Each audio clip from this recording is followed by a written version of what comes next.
അപർണ, UDF-ന് ഈ welfare party ശക്തി പ്രഖ്യാപനത്തിന് പിന്നാലെ തന്നെ സമസ്തയുടെ ഭാഗത്തു നിന്നും ഒരു തിരിച്ചടി നീക്കം ഉണ്ടായിട്ടുണ്ട്. അവരത് പരസ്യമായിട്ട് തന്നെ പറയുകയും ചെയ്തിട്ടുണ്ട്. അതിന് പിന്നാലെയാണ് കത്തോലിക്ക കോൺഗ്രസും ഇതേ നിലപാട് സ്വീകരിച്ചിരിക്കുന്നത്. അതായത് സാമുദായിക സംഘടനകൾ അല്ലെങ്കിൽ കാലങ്ങളായി UDF-നൊപ്പം നിൽക്കുന്ന മേഖലകളിൽ നിന്ന് ഈ വെൽഫെയർ പാർട്ടി സഖ്യത്തെ തുടർന്ന് വലിയ തോതിൽ പ്രതിഷേധം ഉയരുന്നു, വലിയ തോതിൽ വിട്ടുനിൽക്കാൻ അല്ലെങ്കിൽ അവർക്കെതിരെയുള്ളൊരു നീക്കം നടക്കുന്നു എന്നുള്ളതാണ് UDF-നെ ഈ ഘട്ടത്തിൽ ആശങ്കയിലാക്കുന്നത്. അതായത് LDF-ലേക്ക് ഒരിക്കലും പോകാത്ത വോട്ടുകൾ, അത് UDF-ലേക്ക് കൃത്യമായി വരുന്ന വോട്ടുകൾ, അതാണ് ഇപ്പോൾ ഇവിടെ തൃശങ്കൂരിൽ നിൽക്കുന്നത് എന്ന തരത്തിൽ വേണം പറയുവാൻ. അത് LDF-ലേക്ക് പോകില്ല എന്ന് ഉറപ്പുള്ളത് കൊണ്ടാണ് ഈ CPM അത്തരത്തിൽ ഇതിനെ സ്വാഗതം ചെയ്യുന്നത്. കാരണം അവർക്ക് കിട്ടുകയില്ല, UDF-നും കിട്ടുകയില്ല. സ്വാഭാവികമായിട്ടും അങ്ങനെ ഒരു നിലപാടെടുക്കുന്നത് LDF-നെ സംബന്ധിച്ച് ഈ ഘട്ടത്തിൽ അവരുടെ UDF-ന്റെ വോട്ട് കുറയ്ക്കുന്ന സാഹചര്യം തീർക്കും.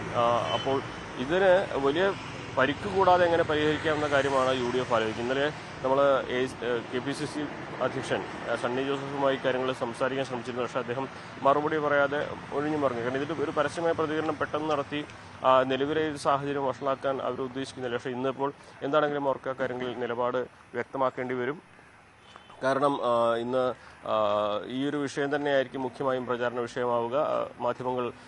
മാധ്യമങ്ങളുടെ ചോദ്യങ്ങൾക്ക് മുമ്പിൽ നേതാക്കൾക്ക് ഒഴിഞ്ഞുമാറാൻ കഴിയുന്ന സാഹചര്യമല്ല. കാരണം ഈ ഇലക്ഷനിൽ ഏറ്റവും നിർണായകമായ ഒരു തീരുമാനം കൂടിയാകും കത്തോലിക്ക കോൺഗ്രസിന്. പ്രത്യേകിച്ച് നിലമ്പൂർ മേഖലയിൽ ഈ 15,000-ൽ താഴെ അല്ലെങ്കിൽ അത്രയോളം വോട്ട് അവർക്ക് ഉണ്ട് എന്നാണ് അവർ അവകാശപ്പെടുന്നത്. നിലമ്പൂരിലെ 13% ക്രൈസ്തവ ജനസംഖ്യ അല്ലെങ്കിൽ ക്രൈസ്തവരുടെ വോട്ടിൻ്റെ കണക്ക്. അതിൽ കത്തോലിക്ക കോൺഗ്രസിന് പുറമെ മറ്റ് വിഭാഗങ്ങളുണ്ടെങ്കിൽ പോലും ഈ ഒരു നിലപാട് സ്വാധീനിക്കാൻ സാധ്യതയുണ്ട്. ഇവിടെ ഏറ്റവും പ്രധാനപ്പെട്ട മറ്റൊരു കാര്യം, ഈ വോട്ടുകൾ LDF-ന് കിട്ടാതെ ഒരുപക്ഷെ അൻവറിലേക്ക് പോകാനുള്ള സാധ്യത എത്രമാത്രമുണ്ട് എന്ന ചോദ്യം കൂടി ഉയരുന്നതാണ്. കാരണം മലയോര മേഖലയിലെ പ്രശ്നങ്ങളും ആ വിഷയങ്ങളും ഏറ്റവും ആദ്യം അഡ്രസ്സ് ചെയ്തത് അല്ലെങ്കിൽ പറയാൻ തുടങ്ങിയത് അൻവറാണ്. അതുകൊണ്ട് തന്നെ അൻവറിൻ്റെ പ്രതീക്ഷ അത്തരത്തിലുള്ള വോട്ടുകൾ സമാഹരിക്കാൻ കഴിയുമെന്നുള്ളതാണ്. അതിന് ചുവട് പിടിക്കുന്ന തരത്തിലാണ് ഇപ്പോൾ വെൽഫെയർ പാർട്ടി സഖ്യത്തിൻ്റെ കാരണം പറഞ്ഞ് അത്തരത്തിലൊരു വിമർശനവുമായി കത്തോലിക്ക കോൺഗ്രസും രംഗത്ത് വന്നിരിക്കുന്നത്. ഇത് UDF-നെ സംബന്ധിച്ച് തലവേദന ഉണ്ടാകുന്ന സാഹചര്യം തന്നെയാണ്. മുസ്ലിം വിഭാഗങ്ങളിലെ സംഘടനാ വോട്ടുകളും അതോടൊപ്പം തന്നെ ക്രിസ്തീയ മേഖലയിലെ വോട്ടുകളും വെൽഫെയർ പാർട്ടി സഖ്യത്തിൻ്റെ പേരിൽ UDF-ന് ലഭിക്കാതെ വരുന്ന ഒരു സാഹചര്യം ഉണ്ടാകുമെന്ന അവസ്ഥ. അത് പരിഹരിക്കാനുള്ള ശ്രമം UDF-ന്റെ ഭാഗത്ത് നടക്കുന്നുണ്ട്. പക്ഷേ ഇത് എത്രത്തോളം ഈ ഘട്ടത്തിൽ മുന്നോട്ട് പോകുമെന്നുള്ളത് കണ്ടു തന്നെ അറിയേണ്ടതാണ്. അപർണ.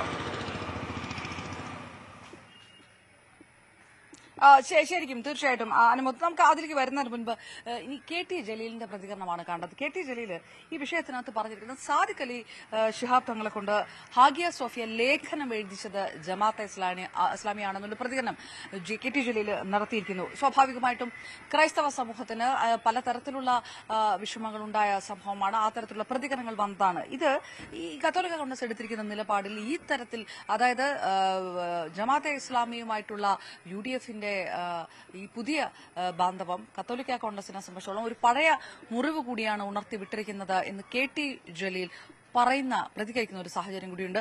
അതിൽ കൂടി ഇന്ന് മറുപടികൾ വരാനുള്ള സാധ്യത. ജലീലിന്റെ പ്രതികരണത്തിലേക്ക് പോയ ശേഷം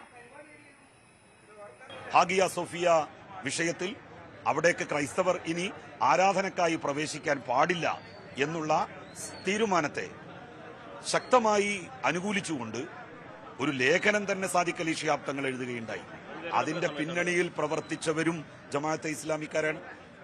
ആ ജമാഅത്തെ ഇസ്ലാമിയെ എന്തടിസ്ഥാനത്തിലാണ് കോൺഗ്രസ് കൂടെ കൂട്ടുന്നത്? ക്രൈസ്തവ വിഭാഗങ്ങൾക്ക് സ്വാഭാവികമായും ജമാഅത്തെ ഇസ്ലാമിയോട് എതിർപ്പുണ്ട്. മുസ്ലിം വിഭാഗങ്ങൾക്ക് തന്നെ എതിർപ്പുണ്ടല്ലോ. ഇവരുടെ ഈ സമീപനം LDF-ന് ദോഷം ചെയ്യുമോ? ഒരിക്കലും ദോഷം ചെയ്യില്ല. അനുമോദിലേക്ക് വീണ്ടും. അനുമോദ്, അതായത് ഈ എത്ര വോട്ടാണ് വെൽഫെയർ പാർട്ടിക്ക് ഇവിടെ ഉള്ളത് എന്ന് സംബന്ധിച്ചൊക്കെയുള്ള പ്രതികരണങ്ങളൊക്കെയാണ് ഇന്നലെ കണ്ടത് ഒരു വശത്തേക്ക്. അതിനിടയിലാണ് നമ്മൾ ഈ പറയുന്ന പോലെ കത്തോലിക്ക കോൺഗ്രസിന് ഈ വിമർശനം ഉന്നയിക്കുന്ന കത്തോലിക്ക കോൺഗ്രസിന്റെ വോട്ട് അത് ഏത് തരത്തിൽ തലവേദനയായി മാറുന്നു എന്നുള്ളൊരു വിഷയമുണ്ട്. ഇന്നലെ നമ്മൾ ഇടതുപക്ഷത്തോട് ചോദിക്കുന്നത് ഈ മുനമ്പം വിഷയവുമായി ബന്ധപ്പെട്ട കത്തോലിക്ക കോൺഗ്രസ് ഉന്നയിച്ച പല വിമർശനങ്ങളുണ്ട്. മലയോര പ്രശ്നങ്ങളിലും കത്തോലിക്ക കോൺഗ്രസ് ഉന്നയിച്ച വിമർശനങ്ങളുണ്ട്. സ്വാഭാവികമായി സ്വാഭാവികമായിട്ടും. അപ്പോൾ ഇതൊന്നും ഇത് ഇടതുപക്ഷത്തോടുള്ള ഒരു മയപ്പെടുത്തലാണോ കത്തോലിക്ക കൺവെൻഷന്റെ ഈ നിലപാട് എന്നുള്ളൊരു കാര്യം കൂടി ചോദിച്ചിരുന്നു. അങ്ങനെ ഒരു നിലപാട് മാറ്റം കൂടി ഇതിനകത്ത് വരുന്നുണ്ടോ? തീർച്ചയായും മുൻപം വിഷയത്തിലുണ്ടായ സംഭവവികാസങ്ങൾ വഖഫ് ബില്ല് വന്നതിന് ശേഷവും ആ പ്രശ്നം പരിഹരിക്കാൻ കഴിയുകയില്ല, ആ ബില്ല് കൊണ്ട് ആ പ്രശ്നം പരിഹരിക്കാൻ കഴിയില്ല എന്ന് കേന്ദ്രം തന്നെ വ്യക്തമാക്കിയ സാഹചര്യത്തിൽ അത് മുൻനിർത്തി NDA നടത്തിയിരുന്ന പ്രചരണങ്ങൾക്ക് ഏകദേശം മുനയൊടിഞ്ഞ മട്ടാണ്. നിലമ്പൂരിൽ നമ്മളെവിടെയും ആ ഒരു വിഷയം NDA പ്രചരണ വിഷയമാക്കി എടുക്കുന്നില്ല. മാത്രമല്ല അത് നേരത്തെ തന്നെ ഈ അവിടെ ഉള്ളവരെ സംരക്ഷിക്കുകയാണ് നിലപാടെന്ന് LDFന്റെ അഭിപ്രായം അത് അവർ കൂടുതൽ പറഞ്ഞുകൊണ്ടിരിക്കുന്നു എന്നുള്ളതും പ്രധാനപ്പെട്ട കാര്യമാണ്.